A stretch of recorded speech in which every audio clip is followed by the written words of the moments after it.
अमेरिकी राष्ट्रपति Donald Trump के ताजा बयान से हड़कंप मच गया है। ट्रंप ने ग्रीनलैंड पर कब्जा करने की अपनी पुरानी मंशा को एक बार फिर दोहराया है।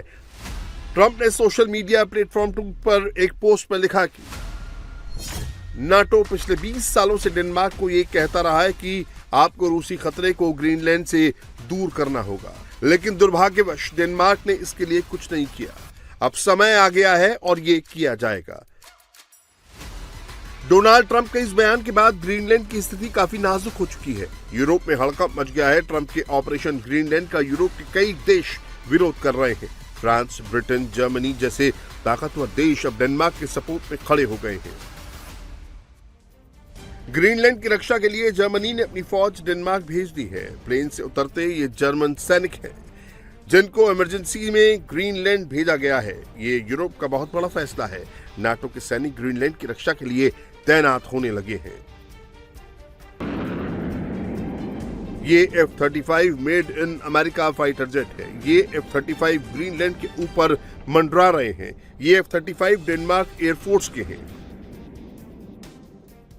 पहली बार ऐसा हो रहा है कि अमेरिका और यूरोप आमने सामने आ रहे हैं। ट्रंप की धमकी के बाद नाटो में दरार है, क्योंकि अमेरिका नाटो का सबसे शक्तिशाली पार्टनर है और अब वही ग्रीनलैंड पर कब्जे की बात कर रहा है।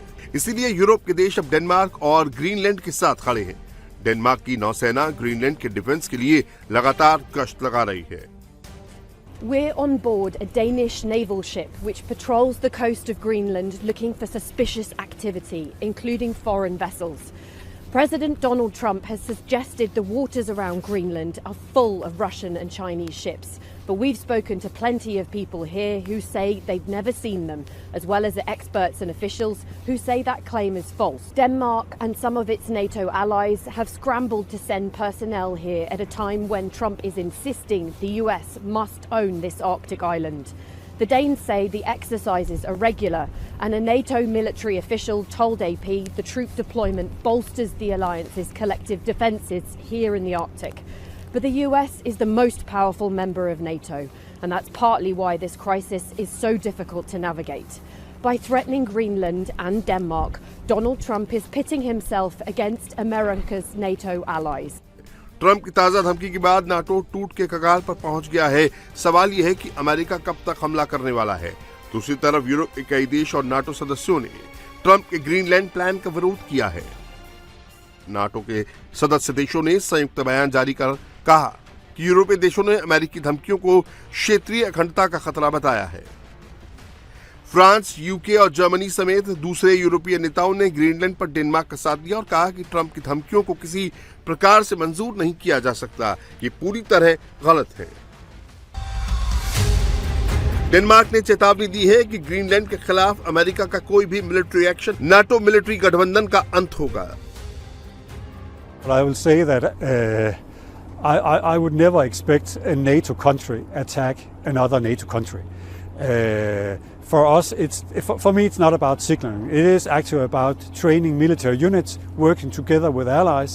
I will say that I will never expect a NATO country attacking another NATO country. But you are right that it is Danish law that a Danish soldier, if attacked, has the obligation to fight back.